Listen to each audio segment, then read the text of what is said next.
গরু 7 জনের পক্ষ থেকে, ওট 7 জনের পক্ষ থেকে মুসলিম।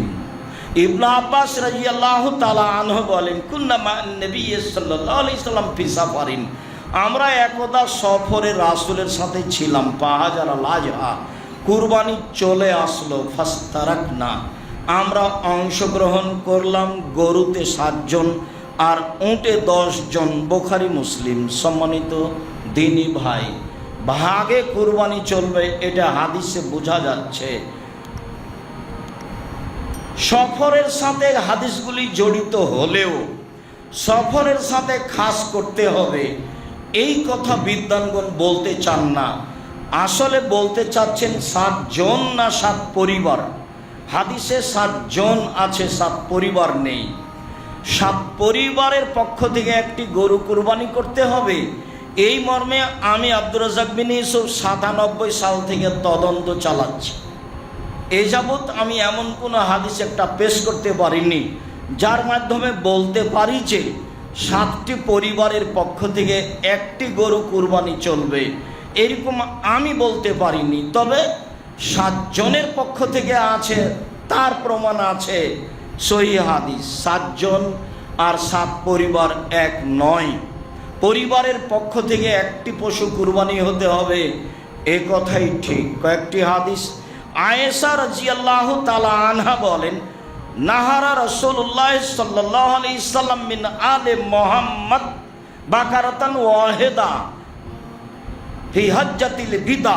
রাসূল সাল্লাল্লাহু আলাইহি সাল্লাম বিদায় হজে তার পরিবারের পক্ষ থেকে একটি গরু কুরবানি করেছিলেন।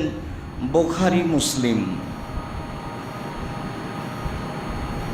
আবু হুরায়রা রাদিয়াল্লাহু তাআলা আনহু বলেন, রাসূল সাল্লাল্লাহু আলাইহি সাল্লাম তার এবং তার পরিবারের পক্ষ থেকে একটি কুরবানি করেন।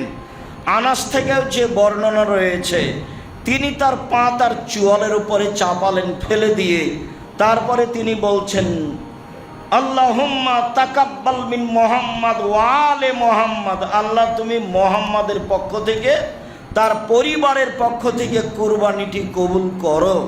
সুম্মা কালা বিসমিল্লাল্লাহু আকবার, এরপরে তিনি জবে করলেন। বুখারী মুসলিম 2, 3।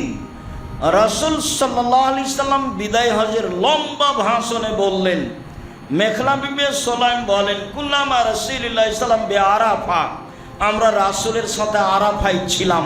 তিনি বক্তব্যের এক পর্যায়ে বলেন, ইয়া আইয়ুহান নাস, হে পৃথিবীর জনগণ, ইন্না লিকুল্লি আহলি বাইতিন উযিয়া ফি কুল্লি আম, প্রত্যেক বছর একটা পরিবারের পক্ষ থেকে অন্তত একটা কুরবানি হতে হবে। পৃথিবীর জনগণ শুনে রেখো, প্রত্যেক পরিবারের পক্ষ থেকে অন্তত একটি কুরবানি হতে হবে। আতা রাদিয়াল্লাহু তাআলা আনহু বলেন, আমরা আবু আইয়ুব আনসারীকে জিজ্ঞাসা করলাম, কাইফা কানাতিজ যাহায়া ফি আহদি রাসূলিল্লাহ সাল্লাল্লাহু আলাইহি ওয়াসাল্লাম, রাসূলের যুগে কুরবানি কেমন ছিল?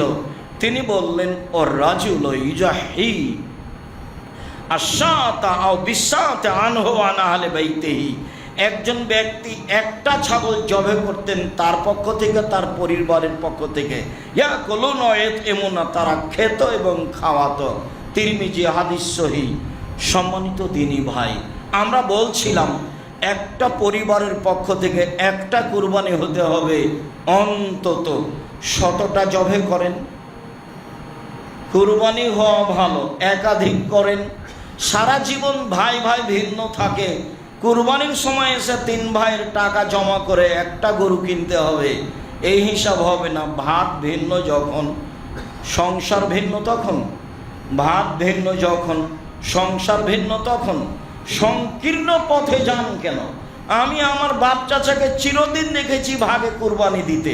আমরা যেদিন থেকে বুঝেছি সেদিন থেকে যায় না। ভাগে কুরবানি দিতে হবে আপনাকে, এটা কে বলে দিল? মানুষ দাপট দেখাচ্ছে, সেটা ভিন্ন কথা। দাপট সেটা ভিন্ন জিনিস। মানুষ তো বলছে, কে বলেছে ভাগে কুরবানি চলবে না? মানুষ তো কথা বলছে, আমরা ওর কথার উত্তর দিতে যাইনি। 7 জন আর 7 পরিবার এক নয়, এ কথা বলছি। মাওলানা আব্দুল্লাহ কাফি আল কুরাইশি রাহিমাহুল্লাহ, আহলেদের শীর্ষস্থানীয় মানুষ, তিনি বলছেন একটি গরুতে 7টি পরিবার অংশগ্রহণ করতে পারবে, এরকম হাদিস আমি আব্দুল্লাহ কাফি আল কুরাইশি জানি না, ফতোয়া মাসাইল বই। 60 সালে তিনি ইন্তেকাল করেছেন, আমাদের জন্মের আগে। তার কথা চলে না, আপনার কথা চলে? একটা পরিবারের পক্ষ থেকে একটা পশু কুরবানি হতে হবে, এ কথাই ঠিক। আপনি গোশতের আশায় কুরবানি করেন না, নেকির আশায় কুরবানি করেন। যেসব মাধ্যম দিয়ে আল্লাহকে খুব বেশি সন্তুষ্ট করা যায় তার একটা বড় মাধ্যম কুরবানি। আপনি কুরবানিকে গোশত মাধ্যম মনে করিয়েন না, আল্লাহকে সন্তুষ্ট করার একটা বড় মাধ্যম মনে করেন। ভালো করে মনে রাখবেন, আল্লাহকে যেসব সন্তুষ্ট করার বড় বড় মাধ্যম রয়েছে তার একটা বড় মাধ্যম হলো কুরবানি। টাকা বেশি আছে, রাজস্থান থেকে উট কিনে নিয়েছেন। টাকা কম আছে, ষাঁড় কিনেন। টাকা কম আছে, খাসি কিনেন। টাকা কম আছে, ছাগি কিনেন। টাকা কম আছে, ভেড়া ভেড়ি কিনেন। আজও ভেড়া 3000 টাকা দিয়ে পাওয়া যাবে, 7000 টাকা, 10,000, 20,000 টাকা ভাগে লাগে। কি বুঝাতে চাচ্ছেন আপনি? গোশত খাওয়ার জন্য কুরবানি করিয়েন না, মানুষের দাপটের উপরে কুরবানি করিয়েন না। আমি আব্দুর রাজ্জাক বিন ইউসুফ বলছি, আমি আপনার পাশের মানুষ, আমি আপনার সাথে আছি। আমি শরীয়ত সব বুঝিয়ে কথা নয়, ভালো বুঝিয়ে কথা এবং তদন্ত করে কথা। আমার এই লম্বা সময়ে একটা গরুতে 7টা পরিবার অংশগ্রহণ করতে পারবে এমন হাদিস আমি অবগত হতে পারিনি মর্মে। দেশবাসী, এলাকাবাসী, নিজের জন্মভূমির লোকজনকে বলতে চাই, সারা পৃথিবীর মানুষকে বলতে চাই, আল্লাহকে সন্তুষ্ট করার জন্য অন্তত একটা প্রাণী কুরবানি করুন, বেশি করুন, ভালো হবে। সবাই ইনকাম করে, আপনার ছেলেরা সবাই করুক, করুক না, গরিব মানুষ খাক না কেন? কেন আপনার ভিতরে এত সংকীর্ণতা আসলো যে তাহলে তো যা গ্রামে যারা গরিব আছে ওদেরই গোশত বেশি হয়ে গেল, হোক না কেন? এইটাতে আপনি ছোট দিকে আসছেন কেন? গোশত 3 ভাগ করতে হবে, 1 ভাগ দিয়ে আসতে হবে, মাথা পিছু ভাগ করতে হবে, এটা পছন্দ হয়নি। না যাই হারাম বলতে চায় না, 3 ভাগ করা হারাম বেদাতে এ কথা বলতে চায় না।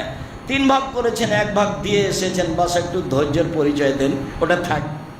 ওটা যারা দেয়নি তারাই ভাগ করে নেক, আর নাহলে আরও কিছু কম দিয়ে আসেন। গ্রাম্য পঞ্চায়েত শুধু কুরবানির দিন দেখতে হবে, নামাজ পড়ে না সেদিন দেখতে হয় না, শুধু ওই ফেতরা দেওয়ার দিন দেখতে হবে। সর্দার সাহেব, গ্রামবাসী ভুল হিসাব।